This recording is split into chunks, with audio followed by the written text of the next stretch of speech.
Pirmahan mo na ang divorce papers na yan, Marisol. Huwag mo nang pahabain ang drama dahil simula nga ngayong gabi. Si Cheska na ang reyna ng pamamahay na ito.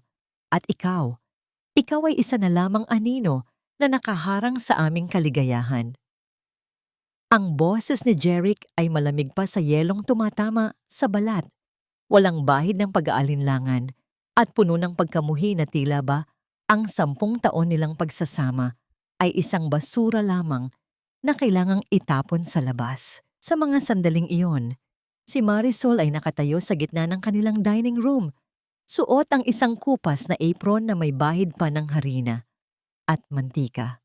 Hawak niya ang isang malaking bandahali ng paboritong kare-kare ni Jeric, ang ulam na 3 oras niyang masusing niluto dahil ito ang kanilang ika-10 anibersaryo. Ang usok na nanggagaling sa pagkain ay humahalimuyak sa hangin, dala ang bango ng mani at bagoong na dati-rati ay nagpapaningning sa mga mata ng kanyang asawa. Ngunit ngayon, ang init ng pagkain ay tila isang malupit na biro laban sa nanlalamig niyang mga kamay. Nanigas ang buong katawan ni Marisol habang nakatingin sa babaeng nakakapit sa braso ni Jeric. Si Cheska, suot ang isang pulang sutlang damit na hapit sa kanyang katawan, ay nakangisi ng mapangapi habang hinihimas ang kanyang tiyan na bahagya ng bumubukol. Ang amoy ng mamahaling pabango nito ay sumasakal sa bango ng nilutong ulam ni Marisol, isang tahasang pagsakop sa teritoryong matagal niyang inalagaan. Ano ba, Marisol? Huwag kang tumayo dyan na parang tuod. Bulyaw ulit ni Jeric habang inilalapag ang makapal na dokumento sa ibabaw ng mesa, direkta sa tapat ng pinggan na inihanda niya para sa lalaki. Ang baho mo na ng bawang, nakakasuka na. Ganyan ka na ba talaga, kapabaya? Wala ka na ngang ibang ginawa, kundi ang maging palamunin dito. Tapos kahit ang pag-aayos sa sarili mo ay hindi mo magawa? Look at Cheska. She's carrying my heir. Siya ang karapat-dapat sa apelyido ko. Hindi ang isang tulad mong walang ibinigay sa akin, kundi ang pagiging boring na may bahay. Ang bawat salita ay tila isang matalim na balisong na humihiwa sa bawat hibla ng pagkatao ni Marisol. Ang kanyang mga daliri ay nagsimulang manginig ng marahas hanggang sa dahan-dahang nadulas ang hawak niyang bandahali. Ang porselanang sisidlan ay bumagsak sa sahig at nagkawatak-watak sa libu-libong piraso, kasabay ng pagkalat ng malapot na sarsa ng kare-kare sa paanan ni Jeric. Ngunit hindi naramdaman ni Marisol ang takot sa galit ng asawa. Ang tanging naririnig niya ay ang malakas at mabilis na tibok ng kanyang sariling puso na tila gustong kumawala sa kanyang dibdib. Ang kanyang lalamunan ay nanunuyo at ang bawat hininga ay tila may kasamang bubog na sumusugat sa kanyang baga. Ang mga pangarap na itinayo niya sa loob ng 10 taon, ang mga gabing hindi siya natulog para lamang masigurong maayos ang bawat detalye ng buhay ni Jeric. Ang mga sakripisyong ibinigay niya upang itago ang sariling pagkakakilanlan para lamang hindi maapakan ang ego ng asawa. Lahat ng iyon ay naglaho na parang bula sa isang iglap. Lumingon siya sa sulok ng silid kung saan nakaupo ang kanyang biyenan na si Lola Imelda. Ang matanda, na bulag na at halos hindi na makakilos ng maayos ay nakayuko at nanginginig ang mga balikat. Nararamdaman ng matanda ang tensyon, naririnig nito ang kalupitan ng sariling anak. Ngunit wala itong magawa, kundi ang humikbi ng tahimik. Jeric, anak. Ang mahinang tinig ni Lola Imelda ay parang isang bulong sa gitna ng bagyo. Huwag mong gawin ito kay Marisol. Siya ang nag-alaga sa akin. Siya ang naging mga mata ko. Tumahimik ka, Nay! Putol ni Jeric. Ang kanyang tinig ay wala ng galang. Kasama ka sa mga pabigat sa buhay ko. Kung hindi dahil sa pera ni Cheska at sa mga bagong koneksyon niya, mananatili tayong nakatira sa maliit na bahay na ito habang pinapanood kitang ulyanin. Kung gusto mong sumama sa kanya sa labas, sige! Pareho kayong walang silbi sa akin ngayon. Ang katahimikan sa loob ng silid ay naging nakabibingi. Ang tanging tunog na naririnig ay ang patak ng ulan na nagsisimulang bumuhos sa bubong, tila nakikiramay sa pait ng sandali. Ang paningin ni Marisol ay nagsimulang lumabo dahil sa luhang ayaw niyang ipakita. Ang sakit ay hindi na lamang nasa kanyang puso. Ito ay tila lumason na sa kanyang buong sistema. Ginagawang manhid ang kanyang mga binti at mabigat ang kanyang isipan. Tiningnan ni Marisol ang divorce papers. Isang pirma na lamang at mawawala na ang lahat ng karapatan niya sa lalaking minahal niya nang higit pa sa kanyang buhay. Isang pirma na lamang at magiging ganap na siyang talunan sa paningin ng mundo. Ngunit sa likod ng malabong paningin at gumuguhong mundo, isang malamig na katanungan ang unti-unting nabubuo sa kanyang isipan. Isang katanungang hindi para kay Jeric, kundi para sa kanyang sarili. Isang tanong na magiging mitya ng apoy sa gitna ng kanyang pagkawasak. Hanggang kailan nga ba dapat maging bulag ang isang puso bago nito mapansin na ang liwanag na kanyang sinusundan ay hindi sikat ng araw, kundi apoy na susunog sa kanyang sariling kaluluwa? Huwag mong dungisan ang puting sofa ko ng marumi mong kamay, Nay. Kung hindi ka makikinig sa akin, mas mabuti pang doon ka na lang sa labas magreklamo kasama ang walang silbing asawa ko. Ang bawat kataga na namutawi sa bibig ni Jeric ay tila mga linta na sumisipsip sa natitirang dangal ng silid na yon. Ang kanyang tinig na dati-rati ay puno ng lambing tuwing humihingi siya ng baon noong nagsisimula pa lamang siya. Ngayon ay puno na ng lason at kayabangan. Sa gilid ng malambot na sofa, nakatayo si Marisol habang inaalalayan si Lola Imelda. Ang matanda ay pilit na kinakapa ang braso ng kanyang anak. Ang kanyang mga kamay na kulubot at nanginginig ay tila naghahanap ng kahit katiting na init ng pagmamahal na dati niyang kilala. Ngunit ang naramdaman lamang ng matanda ay ang magaspang na pagbawi ni Jeric ng kanyang braso, dahilan upang muntik nang mawalan ng balanse ang bulag na ina. Ang miro ng lahat ng ito, si Cheska ay nakaupo ng dekwatro habang pinagmamasdan ng kanyang bagong manicured na mga kuko. Isang mapait na ngisi ang gumuhit sa kanyang mga labi habang dahan-dahang humihigop ng wine. Babe, I told you, masyadong crowded dito sa house. Ang hirap huminga kapag maraming elementong hindi bagay sa interior design natin. Ang maarte niyang hirit na sinundan ng isang mahinang tawa na tila kumikiliti sa galit ni Marisol. Ang puso ni Marisol ay tila isang telang dahan-dahang pinupunit. Mas masakit pa kaysa sa sarili niyang kahihiyan ang makitang itinatwa ng kanyang asawa ang sarili nitong ina, ang matandang nagpuyat para mapagtapos ito ng pag-aaral, ang matandang bulag na walang ibang hiling kundi ang makitang masaya ang kanyang anak. Ang paninikip ng dibdib ni Marisol ay umabot na sa kanyang lalamunan, ano pat tila siya ay nalulunod sa gitna ng tuyong lupa. Jeric, sapat na ang saktan mo ako. Ang basag na tinig ni Marisol ay umalingaw-ngaw sa tahimik na mansyon. Pero ang sarili mong ina, ang taong nagbigay sa iyo ng buhay, paano mo nagagawang itapon siya na parang isang lumang gamit? Sa halip na pagsisisi, isang malakas na tawa ang isinukli ni Jeric. Humakbang siya palapit kay Marisol. Ang kanyang muka ay sadyang inilapit upang iparamdam ang kanyang kapangyarihan. Ito ang problema sa iyo, Marisol. Masyado kang madrama. Hindi ba ninyo maintindihan? Ang kumpanya ko ay lumalaki na. I am a CEO now. Hindi na ako ang pobreng arkitekto na kailangang magtiis sa amoy ng gamot at sa bulag na matandang ito. It's business, Marisol. At sa business ang pabigat ay tinatanggal. Walang babala. Kinuha ni Jeric ang maliit na maleta na nakatabi sa pintuan. Isang maletang naglalaman lamang ng iilang damit ni Marisol at ang mga gamot ni Lola Imelda. At marahas itong ibinato sa labas.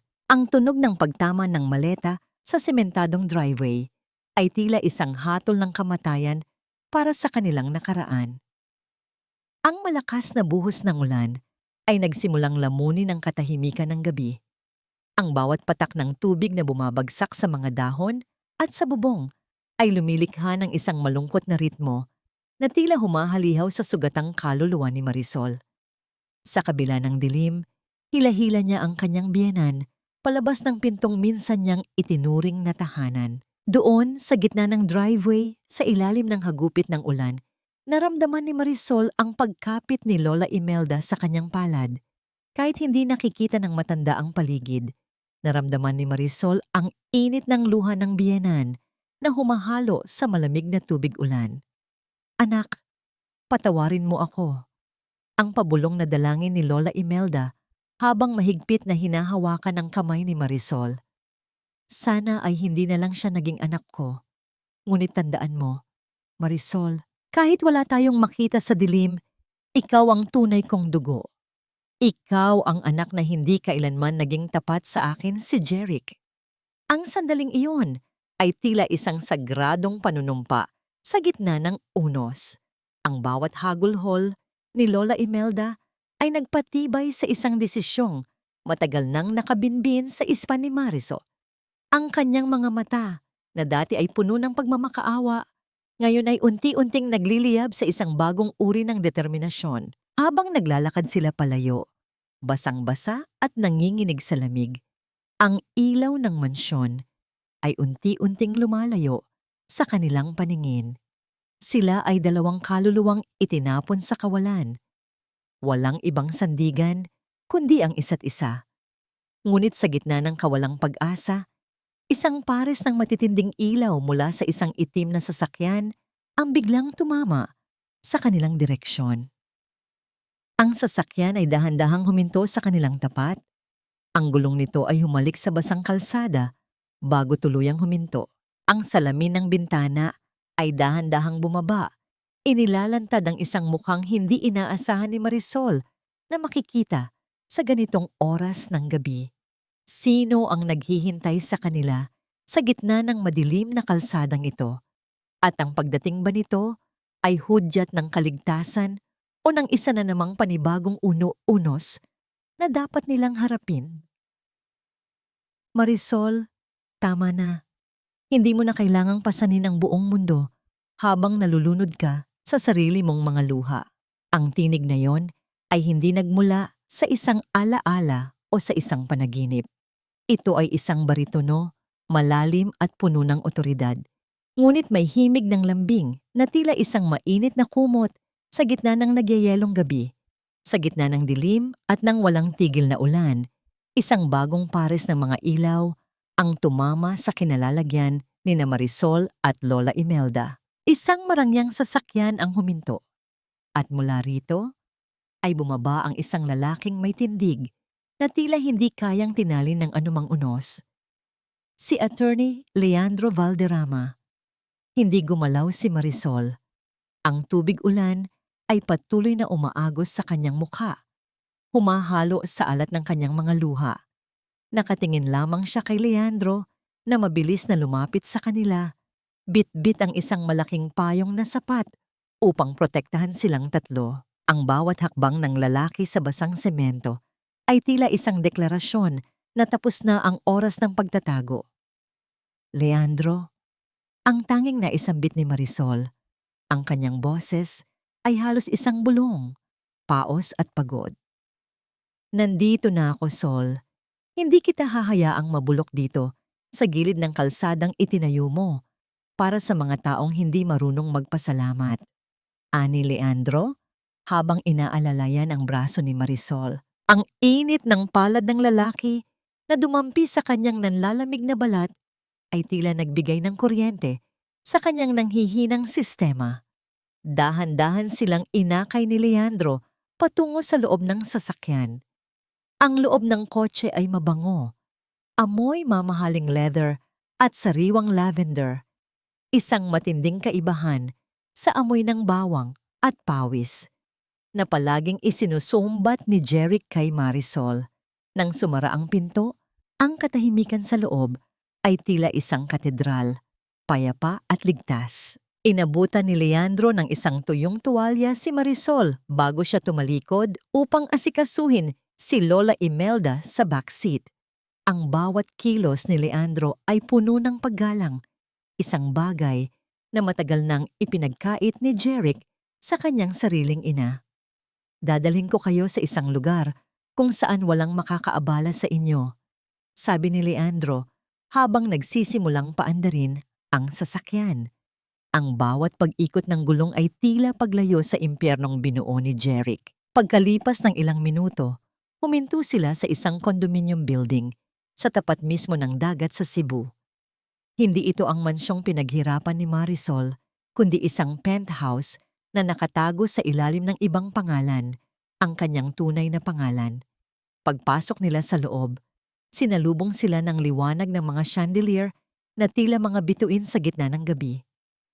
Inalalaya ni Marisol si Lola Imelda sa isang silid na puno ng malalambot na unan. Nang masiguro niyang nakatulog na ang matanda dahil sa pagod, lumabas siya sa malawak na balkonahe kung saan naghihintay si Leandro, nakatingin sa malalaking alon ng dagat. "Sol, handa ka na ba?" Ang tanong ni Leandro nang hindi lumilingon. 10 taon mong itinago ang iyong tunay na ningning sa ilalim ng apron na yon.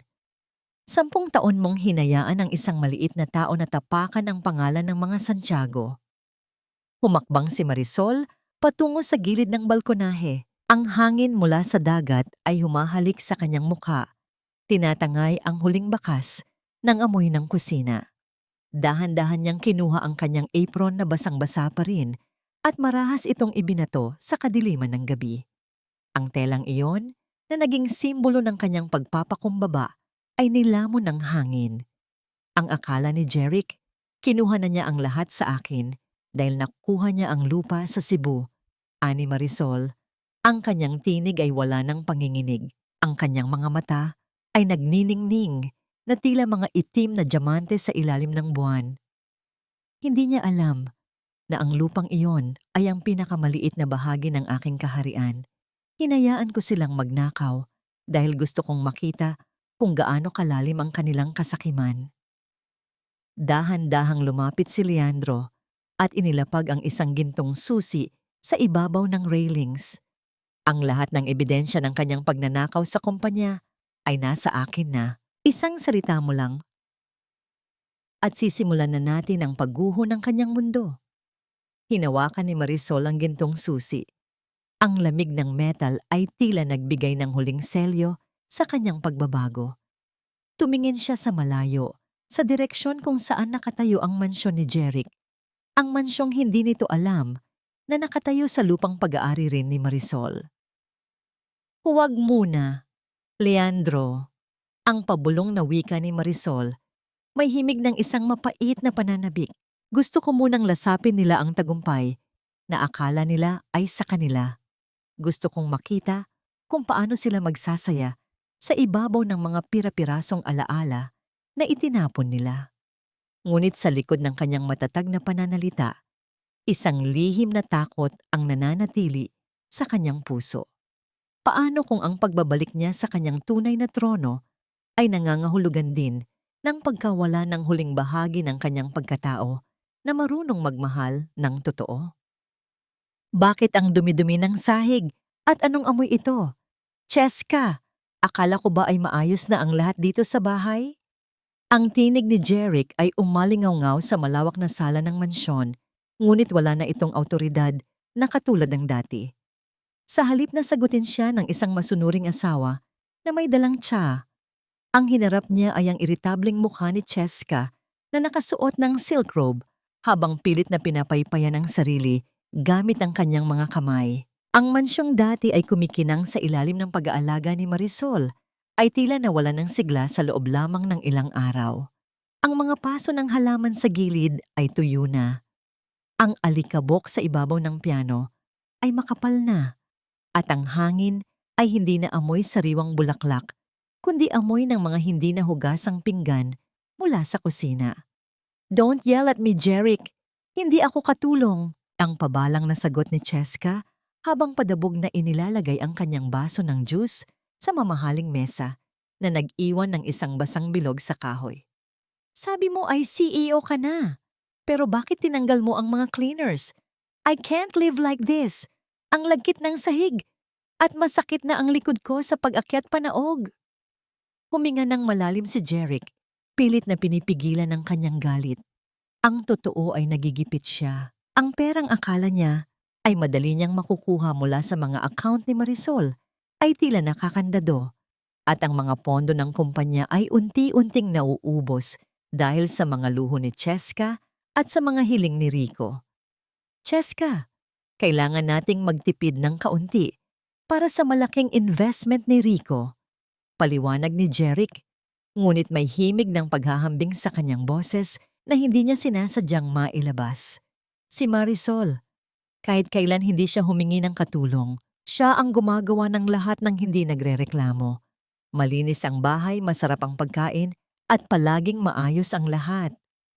Ang pangalan ni Marisol ay tila isang sampal sa mukha ni Cheska. Nanlaki ang mga mata ng babae at marahas na tumayo.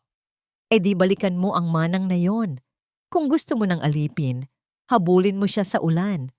Pero tandaan mo, Jeric, ako ang daladala ang anak mo. Ako ang magbibigay sa iyo ng tagapagmana, hindi ang baog na babaeng yon.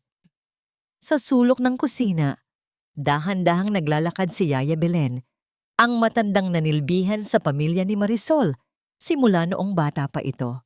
Nanatili siya sa mansyon sa utos ni Marisol, nagkukunwaring wala nang mapuntahan upang magsilbing mga mata at tainga sa loob ng kuta ng kaaway. Hawak niya ang isang bandahali na naglalaman ng 2 piraso ng tuyong isda at isang mangkok ng kanin. Ma'am Cheska, Sir Jeric, ito na po ang tanghalian ninyo. Ang mahinang wika ni Yaya Belen. Ang kanyang boses ay tila isang mahinhin na biktima, ngunit sa likod ng kanyang mga mata ay may nakatagong ngisi. Tuyo? Yan lang ang kakainin ko?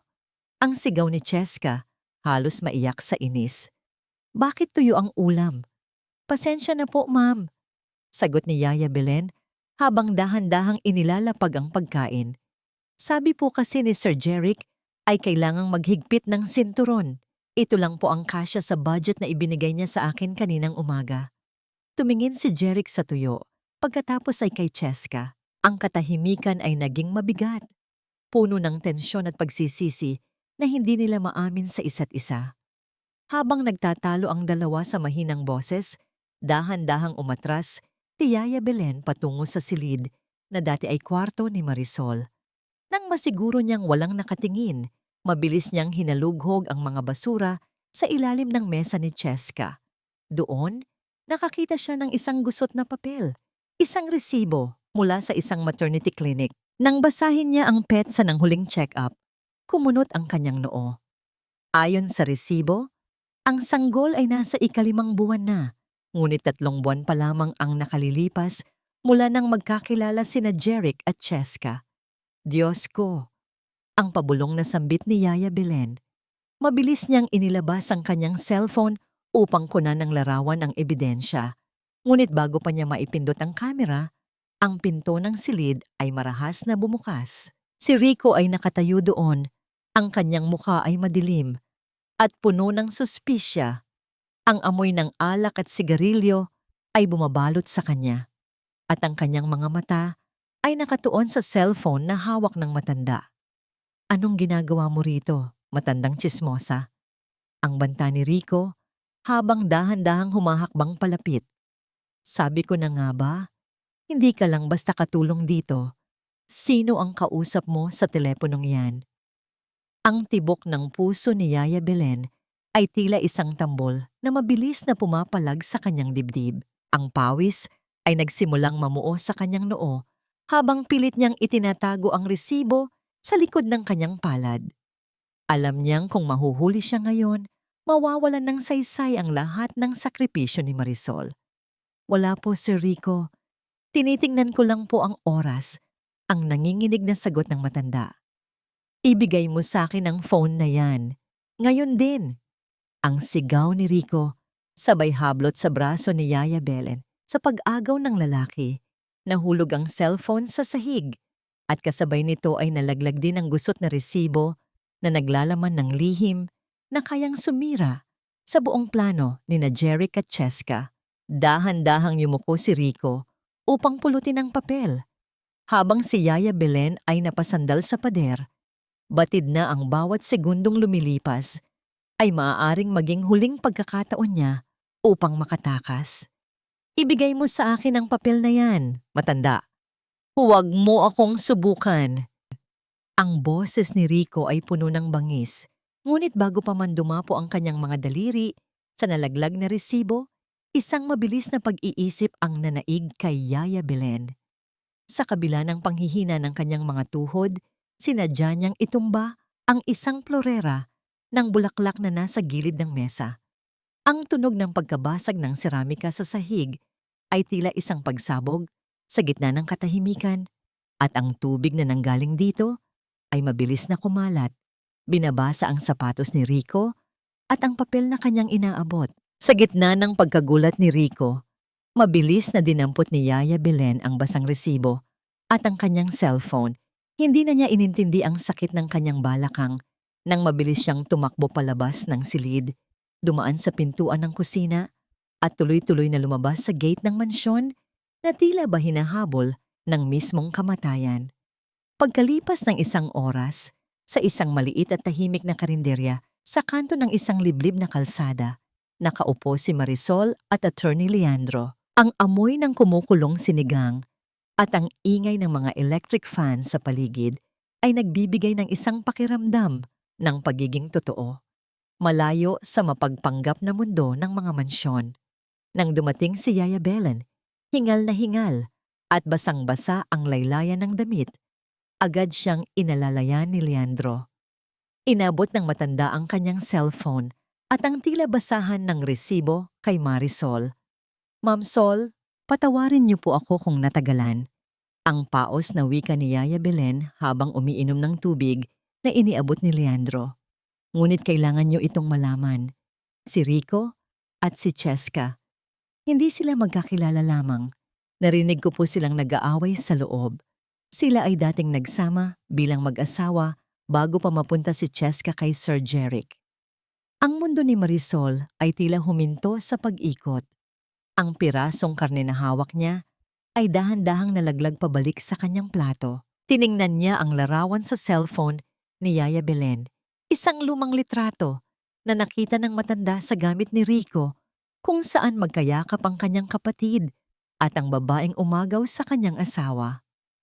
Ang sarili kong kapatid. Ang pabulong na sambit ni Marisol. Ang bawat salita ay tila isang pirasong bubog na bumabara sa kanyang lalamunan. Ibinenta niya ako kay Jeric, habang ang babaeng mahal niya ay ipinakain niya sa asawa ko para lamang makuha ang pera ng aming pamilya. Isang malaking palabas lang ang lahat. Ang sakit ay hindi na lamang galit. Ito ay isang malalim na pagkasuklam na tila lumalamon sa kanyang kaluluwa. Ang pagtataksil ni Jeric ay masakit, ngunit ang malamang, ang sarili mong dugo, ang siyang arkitekto ng iyong pagbagsak, ay isang uri ng dusa na walang katumbas. Dahan-dahang pumatak ang isang butil ng luha sa pisngi ni Marisol. Ngunit bago pa man tuluyang malunod si Marisol sa pait ng katotohanan, naramdaman niya ang isang mainit na haplos sa kanyang kamay. Ang palad ni Leandro ay dahan-dahang lumapat sa kanyang nanginginig na mga daliri, isang tahimik na pangakong hindi siya mag-isang haharap sa bagyong ito. Sol, huwag mong hayaang ubusin ng galit ang lakas mo. Ito ang gusto nila, ang makita kang wasak at walang laban. Ang mahinahong wika ni Leandro. Kinuha niya ang kanyang malinis na panyo mula sa bulsa at dahan-dahang pinunasan ang luha sa pisngi ni Marisol. Ang bawat haplos ng tela ay tila isang pagkilala sa lahat ng sakit na tiniis ng babae sa loob ng 10 taon. Sa gitna ng ingay ng karinderya at ng amoy ng ulam, ang sandaling iyon ay naging sagrado. Ang titig ni Leandro ay puno ng paghanga at isang uri ng pag-ibig na matagal na niyang itinatago sa likod ng kanyang pagiging profesional. Hindi ka naiiyak mag-isa simula ngayon. Gagamitin natin ang katotohanan ito para bawiin ang lahat ng ninakaw nila sa iyo. Ang bata sa sinapupunan ni Cheska. Iyan ang magiging huling pako sa krus ni Jeric. Huminga ng malalim si Marisol, pilit na pinatitibay ang kanyang loob. Anong gagawin natin, Leandro? Paano natin mapapatunayan na si Rico ang ama? Kailangan natin ng DNA test. Sagot ni Leandro habang ang kanyang mga mata ay naging matalas at seryoso. Ngunit dahil hindi pa ipinanganak ang bata, maaari nating gamitin ang mga gamit na iniwan ni Rico o ang mga ebidensyang nakatago sa loob ng mansyon. At higit sa lahat, kailangan nating hintayin ang tamang pagkakataon na kusang lumabas ang kanilang baho sa gitna ng publiko. Habang nagpaplano ang dalawa, dahan-dahang kinuha ni Marisol ang kanyang baso ng tubig. Ang lamig ng baso ay tila nagbigay ng huling hudyat ng kanyang pagbangon. Ang kanyang pagkatao na dating malambot na parang tinapay ay unti-unti nang nagiging matigas na parang diamante. Hindi na siya ang asawang naghihintay sa kusina. Siya na ang reynang naghahanda sa kanyang pagbabalik. Nabalik lamang ang diwa ni Marisol nang biglang mag-vibrate ang kanyang cellphone na nasa ibabaw ng mesa. Ang screen ay nagpakita ng isang pangalang matagal na niyang hindi nakakausap simula noong gabing iyon, Jeric. Nagkatinginan sina Marisol at Leandro. Dahan-dahang sinagot ni Marisol ang tawag, ngunit hindi siya nagsalita. Ang narinig niya sa kabilang linya ay hindi ang hambog na boses ni Jeric, kundi isang tinig na puno ng pagod, pagmamakaawa, at tila lasing na hikbi. Sol, pakiusap. Kausapin mo ako. Ang pabulong na wika ni Jeric mula sa kabilang linya. Nagkamali ako. Ang gulo-gulo ng lahat dito. Niloloko nila ako, Sol. Ang kumpanya. Kailangan ko ng tulong mo. Pakiusap. Magkita tayo. Ang mga salita ni Jeric ay tila isang sirang plaka na hindi na nagbibigay ng anumang epekto sa puso ni Marisol. Ngunit sa likod ng boses ng kanyang dating asawa, narinig niya ang isang malakas na kalabog at ang tiling boses ni Cheska na tila nakikipag-agawan sa telepono. Isang mapait na ngiti ang gumuhit sa mga labi ni Marisol habang mahigpit niyang hinahawakan ang cellphone. Alam niyang ito na ang simula ng pagbagsak ng mga pader na itinayo ni Jeric sa ibabaw ng kanyang mga luha. Magkita tayo, Jeric, ang malamig na sagot ni Marisol. Magkita tayo kung saan nagsimula ang lahat. Ngunit huwag mong asahan na ang babaeng haharap sa'yo ay ang babaeng tinalikuran mo sa ulan. Nang ibaba ni Marisol ang telepono, ang katahimikan sa karinderya ay tila naging isang babala. Alam ni Leandro na ang pagpayag ni Marisol ay hindi tanda ng pagpapatawad, kundi ang paglalatag ng huling bitag para sa isang hayop na sugatan. Ngunit ang tanong na nanatili sa hangin ay ito. Hanggang saan kayang pumunta ni Jeric para iligtas ang kanyang sarili? At sino ang tunay na target ng kanyang biglang pagpapakumbaba? Akala mo ba ay madali para sa akin ang makita kang nagdurusa, Sol? Gabi-gabi akong hindi nakakatulog dahil sa pagsisisi. Nilason ni Cheska ang isipan ko. Ginamit niya ang bata para ilayo ako sa tanging babaeng nagmalasakit sa akin ng totoo.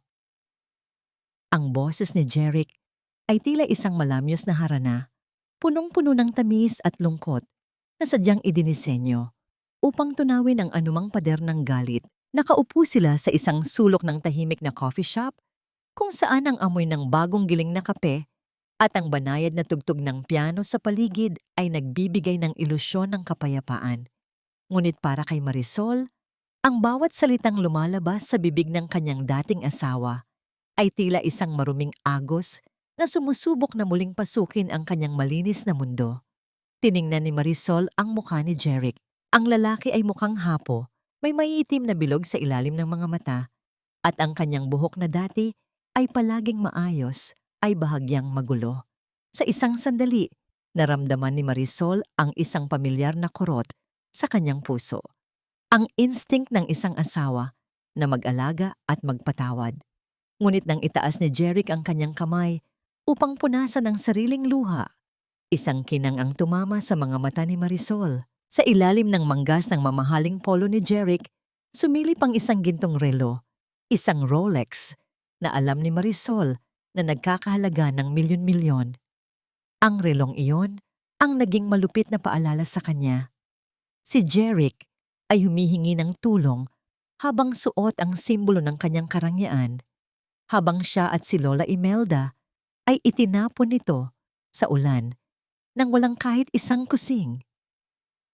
Naghihirap ka na ba talaga, Jeric? Ang mahinang tanong ni Marisol. Ang kanyang boses ay kalmado, ngunit may talas na tila isang itak na dahan-dahang hinahasa. Sinasabi mong wala ka ng pera, pero bakit suot mo pa rin ang relong iyan habang nagmamakaawa ka sa akin? Natigilan si Jeric. Ang kanyang pag-iyak ay biglang huminto, at ang kanyang mga mata ay panandali ang nagpakita ng pagkataranta bago muling nagsuot ng maskara ng pagpapakumbaba. Ito na lang ang natitira sa akin, Sol. Pambayad ko sana ito sa mga utang ng kumpanya, pero mas kailangan kita kaysa sa material na bagay na ito. Pakiusap, bumalik ka na. Paalisin ko na si Cheska, ayoko na sa kanya. Bago pa man makasagot si Marisol, ang katahimikan ng coffee shop ay nabasag sa marahas na pagbukas ng pinto. Ang tunog ng mga takong na mabilis na humahampas sa sahig ay tila isang babala ng paparating na bagyo. Si Cheska, na namumutla sa galit at nanginginig ang mga labi, ay mabilis na lumapit sa kanilang mesa. Sabi ko na nga ba, niloloko mo lang ako, Jeric. Ang matinis na sigaw ni Cheska na naging sanhi ng paglingon ng lahat ng tao sa loob. Narito ka na naman sa basahang ito. Akala mo ba ay hindi ko malalaman? Tumayo si Jeric. Pilit na hinaharangan si Cheska. Ngunit ang babae ay tila isang hayop na wala sa sarili. Mabilis na dumukwang si Cheska at sinubukang sampalin si Marisol. Ngunit ang kamay nito ay hindi tumama sa balat ng biktima. Isang matibay at malakas na bisig ang sumalo sa kamay ni Cheska sa ere. Si Attorney Leandro ay nakatayo na sa tabi ni Marisol. Ang kanyang mukha ay kasing tigas ng bato at ang kanyang mga mata ay nagbababala ng panganib. Dahan-dahan niyang binitawan ng kamay ni Cheska nang may pandidiri habang ang kanyang katawan ay tila naging isang pader na nagpoprotekta kay Marisol. Huwag mong susubukang saktan ng kliyente ko sa harap ko, lalo na sa gitna ng publiko. Ang malamig na wika ni Leandro. Ang kanyang boses ay hindi malakas, ngunit puno ng otoridad na nagpatahimik maging kay Jeric. Kliyente? Angkot siyang tanong ni Jeric habang sinusubukang bawiin ang kanyang dignidad. Sino ka ba sa akala mo? Ako ang CEO ng Santiago Construction. Ako ang may-ari ng lahat ng lupang kinatatayuan ninyo. Isang mapait na tawa ang kumawala sa mga labi ni Leandro. Dahan-dahan niyang inilabas ang isang folder mula sa kanyang bag at inilapag ito sa mesa. Iyan ang akala mo, Mr. Galvez? Narito ako bilang legal counsel ng tunay na may-ari ng Santiago Group at lahat ng mga assets nito. At simula sa araw na ito, ang lahat ng iyong mga accounts ay naka-freeze dahil sa kasong embezzlement at fraud na isasampa namin laban sa iyo. Ang mukha ni Jeric ay biglang nawalan ng kulay, tila isang bangkay na dahan-dahang namumuti. Ang kanyang mga balikat ay bumagsak at ang yabang na kanina lang ay suot niya ay biglang naglaho. Samantala, si Cheska ay napahawak sa kanyang tiyan. Ang kanyang galit ay napalitan ng isang mapanirang takot. Hindi ninyo ito magagawa sa akin. Ang bulyaw ni Cheska habang itinuturo si Marisol. Dala-dala ko ang tagapagmana ni Jeric. Papatayin ko ang batang ito kung susubukan ninyong agawin ang lahat sa amin. Marisol, sisiguraduhin kong magsisisi ka hanggang sa huling hininga mo. Ang banta ni Cheska ay umalingaw-ngaw sa buong silid, isang desperadong pagsisigaw ng isang taong nalulunod. Nanatiling tahimik si Marisol, ngunit sa loob ng kanyang puso, naramdaman niya ang isang matinding lamig. Hindi ito takot, kundi ang pagkilala na ang digmaang ito ay hindi na lamang tungkol sa pera o lupain, kundi tungkol sa isang buhay na ginagawang sandata ng kasamaan. Habang hinihila ni Leandro si Marisol palabas ng coffee shop, naiwan si Jeric at Cheska na nag-aaway sa gitna ng mga matang mapanghusga ng publiko. Ngunit ang huling tinig na narinig ni Marisol bago sumara ang pinto ay ang mahinang bulong ng hangin.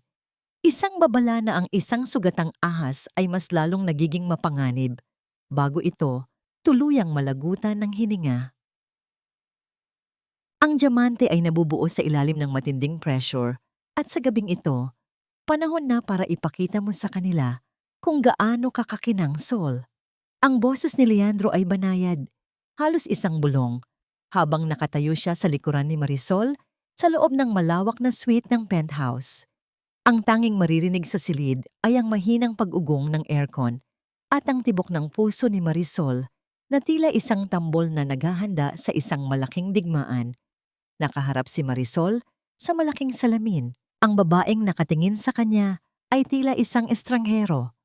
Wala na ang kupas na apron, wala na ang amoy ng bawang, at wala na ang pagod na bakas sa kanyang mga mata. Nakasuot siya ng isang sopistikadong itim na terno na gawa sa pinakamahal na sutla na may mga bordadong gintong diamante sa laylayan na tila mga bituin sa madilim na langit. Ang kanyang buhok ay maayos na nakapusod, inilalantad ang kanyang matikas na leeg at ang mga diamanteng hikaw na pamana pa ng kanyang lola, ang tunay na hiyas ng mga Santiago. Dahan-dahang inilapag ni Leandro ang isang folder sa ibabaw ng vanity table. Kumpirmado na Sol. Nakuha ng mga tauhan ko ang DNA sample mula sa ginamit na toothbrush ni Rico at ang buhok ni Cheska mula sa klinik. Ang bata sa sinapupunan niya. Hindi kay Jeric, ito ay bunga ng lihim na ugnayan ni Rico at Cheska bago pa man pumasok sa eksena ang asawa mo. Ginamit ka lang nilang lahat. Hinawakan ni Marisol ang gilid ng mesa. Ang kanyang mga kuko ay bahagyang bumaon sa kahoy. Hindi siya umiyak.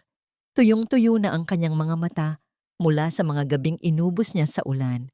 Sa halip na luha, isang malamig na apoy ang nagliyab sa kanyang mga mata. Ang sarili kong kapatid at ang lalaking pinag-alayan ko ng 10 taon. Pinagtulungan nila akong ubusin habang nagpapanggap silang biktima. Hindi lang yan. Dagdag ni Leandro habang binubuksan ang isa pang dokumento. Binili na ng Santiago Group ang lahat ng utang ni Jeric sa 3 malalaking bangko. Sa madaling salita, ikaw na ang nagmamay-ari ng bawat pako, bawat semento, at bawat hininga ng Diamond Tower na ipinagmamalaki niya. Akala niya ay gabi ito ng kanyang tagumpay, ngunit hindi niya alam na ang entabladong tatayuan niya ay ang bitayan ng kanyang career. Isang matipid na ngiti ang gumuhit sa mga labi ni Marisol. Kinuha niya ang kanyang itim na clutch bag at tumayo ng tuwid. Ang kanyang tindig ay puno ng dignidad, isang donya na handa nang bawiin ang kanyang kaharian. Tara na, Leandro. Ayokong mahuli sa sarili kong party. Samantala, sa Grand Ballroom ng Diamond Tower, ang paligid ay punong-puno ng mga taong nasa alta lipunan. Ang tugtog ng mga violin ay sumasayaw sa hangin, kasabay ng tunog ng mga nag-uumpugang baso ng champagne. Si Jeric ay nakatayo sa gitna ng silid, suot ang kanyang puting tuxedo, habang pilit na ngumingiti sa mga investors. Sa tabi niya ay si Cheska, na kahit nahihirapan sa kanyang suot na gown dahil sa laki ng tiyan, ay pilit pa ring nagmamaganda. Babe, bakit wala pa si Rico? Sabi niya ay dito tayo magkikita. Ang pabulong na tanong ni Cheska. May halong kaba sa kanyang boses. Huwag mo nang isipin ang kapatid ni Marisol. Siguradong nagsusugal na naman iyon. Ang iritableng sagot ni Jeric. Ang isipin mo ay ang speech ko mamaya. Ito na ang gabi na magiging pinakamayaman at pinakamapangyarihang arkitekto ako sa buong Cebu. Naglakad si Jeric patungo sa VIP entrance ng main hall kung saan gaganapin ang formal na anunsyo. Ang kanyang dibdib ay busog sa kayabangan. Ngunit nang itatapat na niya ang kanyang kamay sa pinto, 2 malalaking gwardiya ang humarang sa kanya. Ang kanilang mga mukha ay tila mga pader na hindi matitibag. Excuse me, para sa mga owners at board members lang ang entrance na ito. Ang malamig na wika ng isa sa mga gwardiya. Natawa ng malakas si Jeric, isang tawang puno ng pangungutya. Hindi niyo ba ako kilala? Ako si Jeric Galvez, ang CEO ng kumpanyang ito. Ako ang nagpatayo ng tower na ito. Tumabi kayo kung ayaw ninyong mawalan ng trabaho bukas. Ngunit hindi natinag ang mga gwardya. Ang isa sa kanila ay naglabas ng isang tablet at tiningnan ang guest list. Pasensya na, Mr. Galvez. Ayon sa listahan, ang inyong pangalan ay tinanggal na bilang CEO simula pa kaninang alas 5 ng hapon. Kayo ay bisita na lamang at ayon sa utos ng may-ari, hindi kayo pinahihintulutang pumasok sa VIP section. Ang mukha ni Jeric ay tila binuhusan ng kumukulong tubig. Ang kanyang mga mata ay nanlaki sa gulat at kahihiyan habang ang ilang mga bisita sa paligid ay nagsimulang magbulungan. Ang tunog ng kanilang mga bulong ay tila mga bubuyog na sumusurot sa kanyang pandinig. Sino ang nag-utos niyan? Ang nanginginig na tanong ni Jeric. Kasabay ng pagtatanong niya, ang malaking pinto ng ballroom ay dahan-dahang bumukas.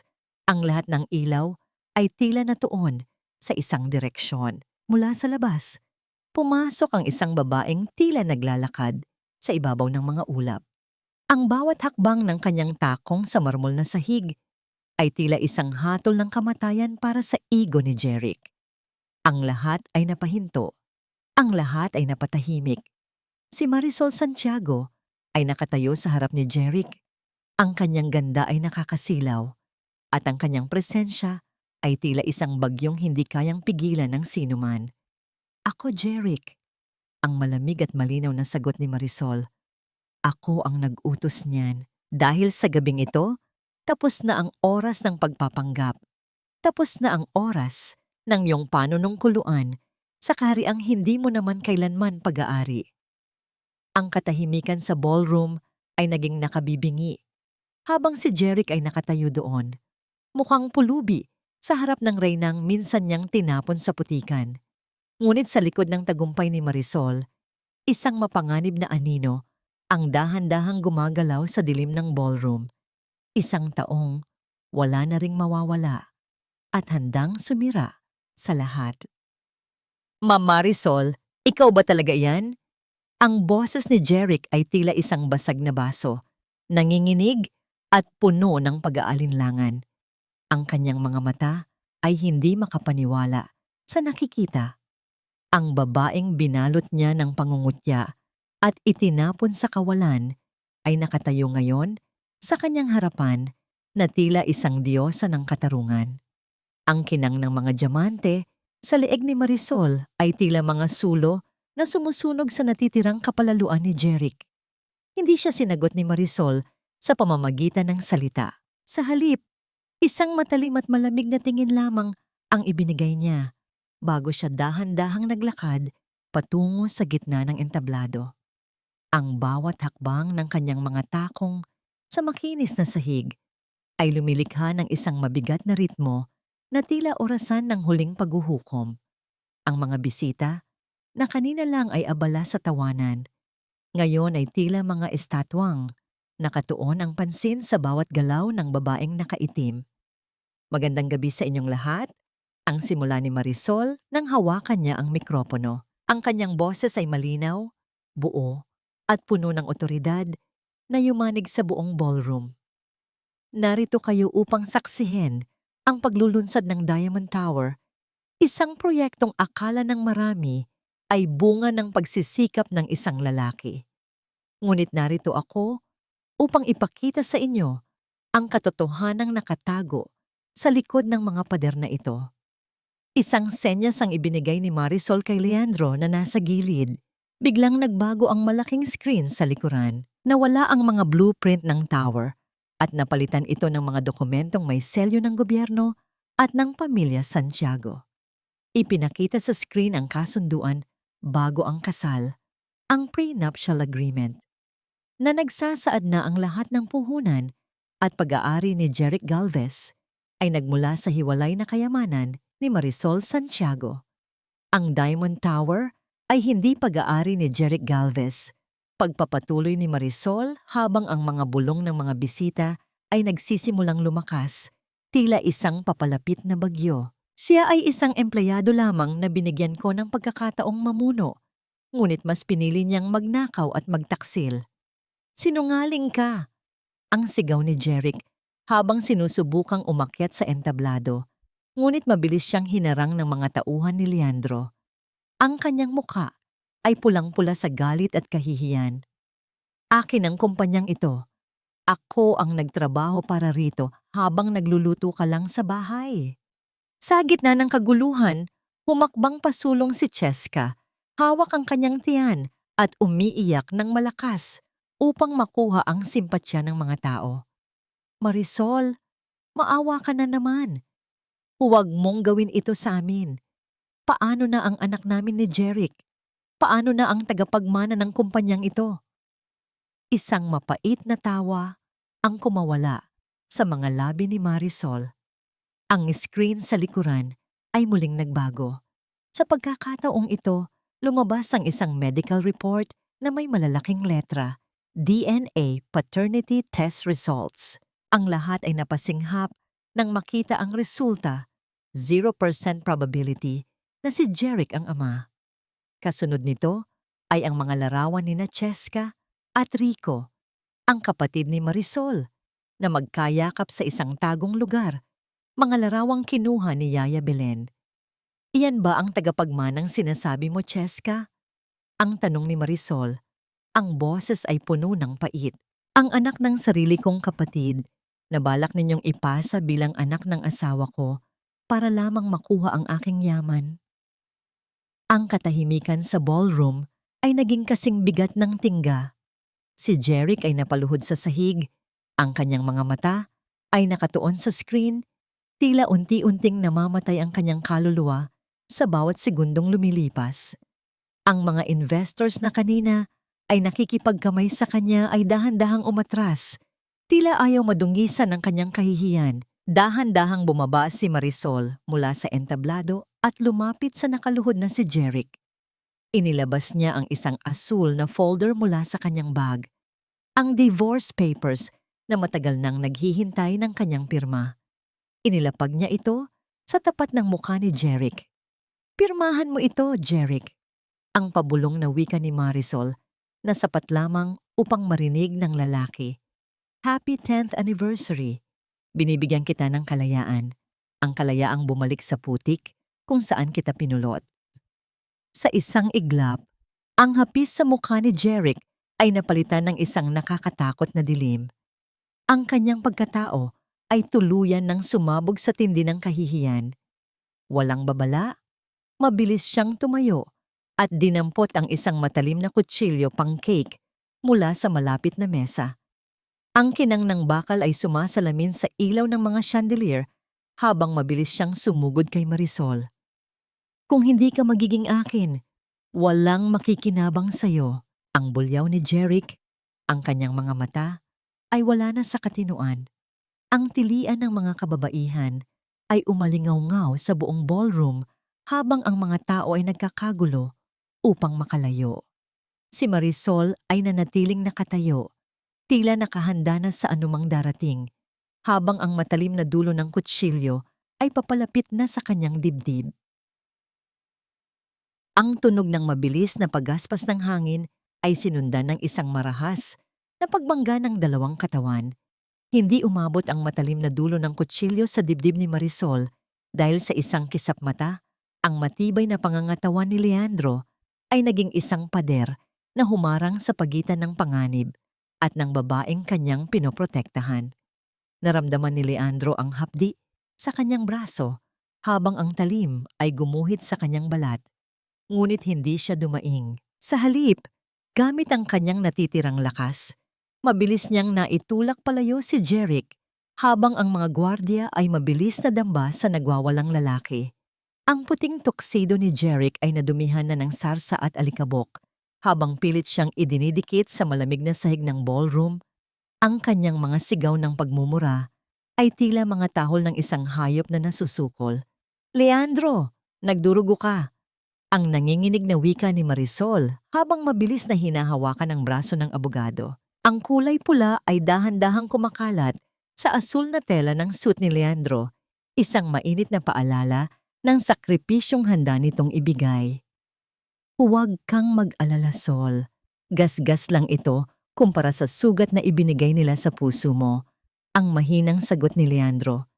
Pilit na ngumingiti sa kabila ng hapdi. Ang katahimikan sa loob ng Grand Ballroom ay napalitan ng maputlang liwanag mula sa labas. Ang asul at pulang ilaw ng mga sasakyan ng pulis ay nagsimulang sumayaw sa mga diamanteng suot ni Marisol na tila mga anino ng hustisyang dumating na sa wakas. Pumasok ang mga awtoridad at sa isang sulok, nakita ni Marisol ang kanyang kapatid na si Rico na sinusubukang tumakas sa likurang pinto. Ngunit bago pa man makalayo ang traidor na kapatid, ang mga posas ay mabilis na kumapit sa kanyang mga kamay. Ate! Ate! Maawa ka! Napilitan lang ako! Ang sigaw ni Rico habang kinakaladkad siya palabas, ngunit nanatiling matigas ang paningin ni Marisol. Ang dugo ay maaaring mas malapot kaysa sa tubig, ngunit ang laso ng pagtataksil ay sapat na upang patayin ang anumang ugnayan. Sa gitna ng kaguluhan, si Cheska ay napaluhod sa sahig. Ang kanyang mamahaling gown ay punit na at ang kanyang makeup ay burado na ng mga luha ng takot. Wala na ang mapang-aping ngisi. Ang tanging natira ay ang isang babaeng nagmamakaawa para sa kanyang buhay at sa batang ginamit niyang sandata. Marisol, pakiusap. Huwag niyo akong ipakulong. Ang bata. Isipin niyo ang bata. Ang hikbi ni Cheska habang pilit na inaabot ang laylayan ng damit ni Marisol. Tiningnan ni Marisol ang babaeng naging mitya ng kanyang pagdurusa. Huwag mong gamitin ang isang inosenteng buhay para iligtas ang iyong maruming konsensya, Cheska. Ang bata ay hindi naging hadlang sa paggawa mo ng kasamaan, kaya huwag mo itong gawing taming ngayon. Bago tuluyang ilabas si Jeric mula sa ballroom, isang figura ang dahan-dahang lumapit sa kanya. Si Lola Imelda, na inaalalayan ng isang nurse, ay huminto sa tapat ng kanyang nakayukong anak. Ang matanda ay hindi nakakakita, ngunit ang bawat hininga ni Jeric ay tila nababasa ng kanyang puso. Nay, tulungan mo ako. Sabihin mo sa kanila na anak mo ako. Ang pabulong na pagsusumamo ni Jeric. Ang huling barahan ng isang desperadong lalaki. Dahan-dahang iniangat ni Lola Imelda ang kanyang kamay, tila sinusubukang damhin ang mukha ng anak sa huling pagkakataon. Ngunit bago pa dumampi ang kanyang mga daliri, dahan-dahan niyang ibinaba ang kanyang kamay at tumalikod. Wala na akong anak. Ang paos, ngunit matatag na wika ni Lola Imelda. Ang anak ko ay namatay na noong gabing itinapon niya ang kanyang dangal at ang babaeng tunay na nag-alaga sa pamilyang ito. Huwag mo nang tatawagin ang pangalan ko dahil ang naririnig ko na lamang ay ang boses ng isang estrangherong nagnakaw ng mukha ng aking anak. Ang mga salitang iyon ay tila mas matalim pa kaysa sa kutsilyong hawak ni Jeric kanina. Ang bawat kataga ay tumama sa kaluluwa ng lalaki. Ano pat tuluyan na siyang nawala ng lakas na lumaban. Habang hinihila siya palabas, ang tunog ng kanyang mga sapatos na kumakaladkad sa sahig ay tila isang malungkot na martsa patungo sa kanyang sariling impyerno. Sa labas, ang ulan ay muling nagsimulang bumuhos. Tila nililinis ang bawat bakas ng kahihiyang nangyari sa loob ng Diamond Tower. Ang tunog ng pagsara ng pinto ng police mobile ay umalingaw-ngaw sa gabi. Isang huling tuldok sa 10 taon ng pagtitiis at kasinungalingan. Naiwan si Marisol na nakatayo sa tapat ng malaking salamin ng lobby, kasama si Leandro at Lola Imelda. Ang kanyang mga diamante ay nagniningning pa rin, ngunit sa pagkakataong ito, hindi na ito simbolo ng kanyang yaman, kundi ng kanyang kalayaan. Ang bawat patak ng ulan sa labas ay tila isang pangako ng isang bagong simula, malayo sa mga anino ng nakaraan. Ang amoy ng gamot at ang puting liwanag ng silid sa ospital ay nagsilbing isang malamig na yakap sa gitna ng katahimikan ng umaga. Sa loob ng silid na yon, ang bawat tibok ng monitor ay tila isang banayad na paalala ng buhay na muling nabawi mula sa bingit ng kamatayan. Nakaupo si Marisol sa tabi ng kama ni Leandro. Ang kanyang mga daliri ay dahan-dahang humahaplos sa puting kumot na tumatakpan sa sugatang braso ng abogado. Wala silang imik. Ang katahimikan ay hindi nakakailang, kundi puno ng mga bagay na hindi na kailangan pang bigkasin. Nang imulat ni Leandro ang kanyang mga mata, ang unang nakita niya ay ang mukha ni Marisol. Hindi ang mukha ng isang reyna ng diamante, kundi ang mukha ng isang babaeng sa wakas ay nakakahinga na ng malaya. "Bakit mo ginawa yon, Leandro?" Ang pabulong na tanong ni Marisol. Ang kanyang boses ay puno ng pag-aalala. "Maari kang nawala sa akin." Isang matipid na ngiti ang sumilay sa maputang labi ni Leandro. Dahan-dahan niyang iniabot ang kanyang malakas na kamay upang hawakan ang pisngi ni Marisol. Ang init ng kanyang palad ay tila isang pangako na hindi kailanman mapapantayan ng anumang ginto. 10 taon akong naghintay sa anino, Sol. Ang masugatan para sa'yo ay maliit na halaga lamang para sa pagkakataong makita kang muling nakatayo ng matuwid. Ang mahalaga, ikaw ay ligtas. Naramdaman ni Marisol ang isang pamilyar na init sa kanyang dibdib, hindi ang init ng galit o ng pait, kundi ang matagal na niyang kinalimutang pakiramdam ng pagpapahalaga. Sa pagkakataong ito, hindi siya ang nagsasakripisyo, siya ang pinoprotektahan. Pagkalipas ng ilang araw, nang masiguro niyang maayos na ang kalagayan ni Leandro at ni Lola Imelda, nagpasya si Marisol na harapin ang huling bahagi ng kanyang nakaraan. Ang gusali ng bilangguan ay malamig at amoy basang semento, isang lugar na tila kinalimutan na ng sikat ng araw. Sa likod ng makapal na salamin, nakaupo si Jeric. Ang lalaking dati ay kasing tikas ng isang tore, ay tila isang lantang dahon ngayon. Ang kanyang buhok ay gupit bilanggo, ang kanyang balat ay maputla, at ang kanyang mga mata ay walang ibang laman, kundi ang matinding kawalan ng pag-asa. Nang makita niya si Marisol, mabilis siyang sumandal sa salamin. Ang kanyang mga kamay ay nanginginig, habang pilit na inaabot ang anino ng kanyang dating asawa. Sol, ilabas mo ako rito." Ang pabulong na pagsusumamo ni Jeric. Ang kanyang boses ay paos dahil sa ilang araw na pagsigaw. "Pakiusap, patawarin mo ako. Ibibigay ko ang lahat. Babalik ako sa kusina. Ako ang magluluto para sa'yo. Basta iligtas mo lang ako sa impyernong ito." Tinitigan siya ni Marisol ng matagal. Sa loob ng 10 taon, akala niya ay mapupuno siya ng galit kapag dumating ang sandaling ito. Ngunit ang naramdaman niya ay hindi puot, kundi isang malalim na awa para sa isang taong hindi kailanman natutong magmahal ng totoo. "Hindi kita kinulong dito, Jeric," ang mahinahong wika ni Marisol. "Ang sarili mong kasakiman ang nagtayo ng mga pader na ito sa paligid mo. Dumating ako rito hindi para makinig sa iyong mga pangako, kundi para magpaalam sa huling pagkakataon." Dahan-dahang inilabas ni Marisol ang isang maliit na itim na rosaryo mula sa kanyang bag.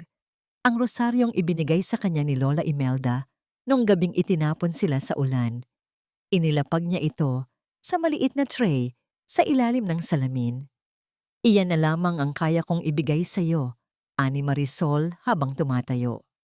"Hindi galit ang dala ko ngayon, kundi ang katotohanang wala ka ng puwang sa aking mundo. Ang pagpapatawad ay hindi para sa iyo, kundi para sa aking sarili, upang tuluyan na akong maging malaya sa iyong anino."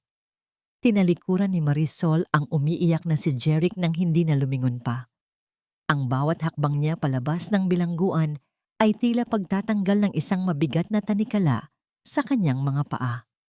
Nang lumabas siya sa gate, sinalubong siya ng sariwang hangin mula sa dagat ng Cebu. Ang amoy ng alat at ang init ng araw sa kanyang balat ay tila isang binyag para sa kanyang bagong buhay.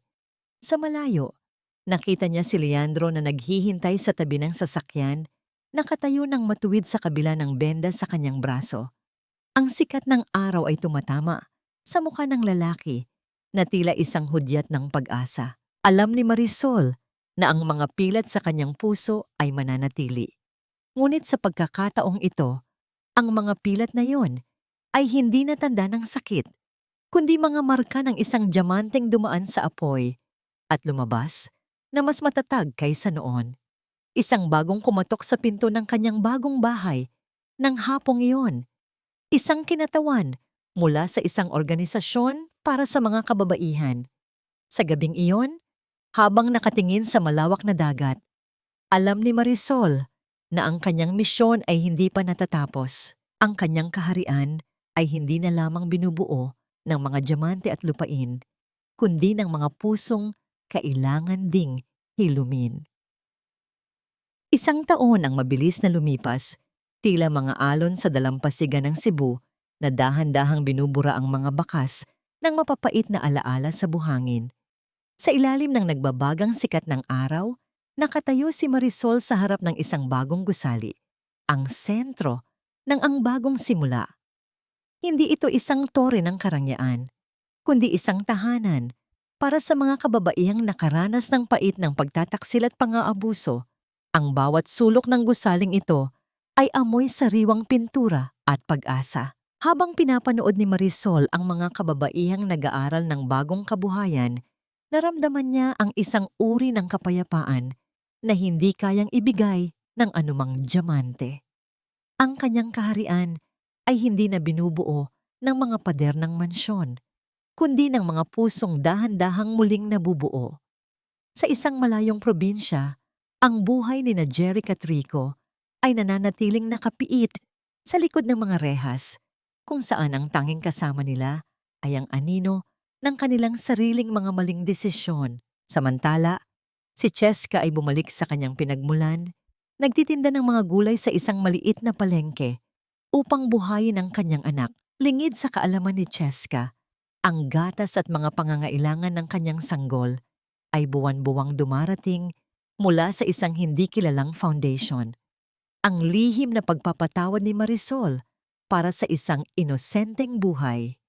Dahan-dahang lumapit si Lola Imelda kay Marisol, inaalalayan ng isang nurse. Kahit na madilim pa rin ang mundo ng matanda, ang kanyang mukha ay maliwanag at puno ng ngiti. Hinawakan niya ang kamay ni Marisol at dahan-dahan itong hinaplos. "Anak, naririnig ko ang tawag ng mga ibon at ang tunog ng dagat," ang mahinang wika ni Lola Imelda. "Ngunit mas malinaw kong naririnig ang katahimikan sa iyong puso. Masaya ako dahil sa wakas, nahanap mo na ang tunay mong tahanan." "Salamat, Nay," ang tugon ni Marisol habang humahalik sa noo ng matanda. "Salamat dahil hindi ka bumitaw sa akin nung ako mismo ay gustong nang sumuko." Nabalik ang diwa ni Marisol nang maramdaman niya ang isang pamilyar na presensya sa kanyang likuran.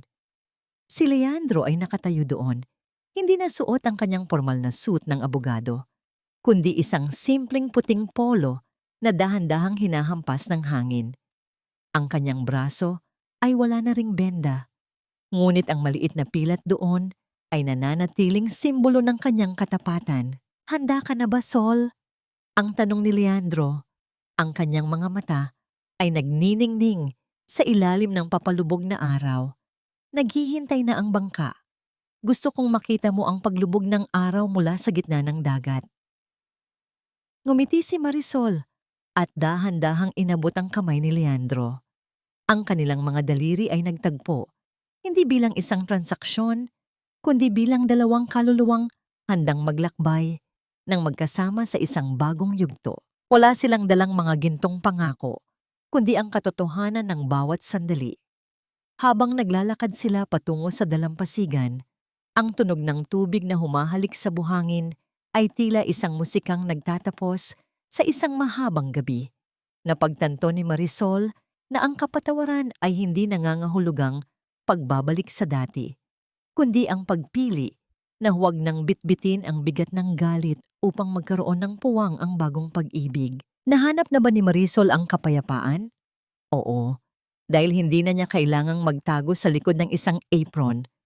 Ang kanyang pagkatao ay hindi na isang lauday cat o kastilyong buhangin na madaling gumuho. kundi isang diamanteng dumaan sa matinding apoy at presyur at ngayon ay nagniningning ng mas maliwanag kaysa noon. Sa huling sulyap niya sa Diamond Towers sa malayo, alam ni Marisol ang isang mahalagang aral na iiwan niya sa mundo. Ang tunay na hiyas ay hindi ang bagay na kumikinang sa iyong daliri o nakasabit sa iyong leeg.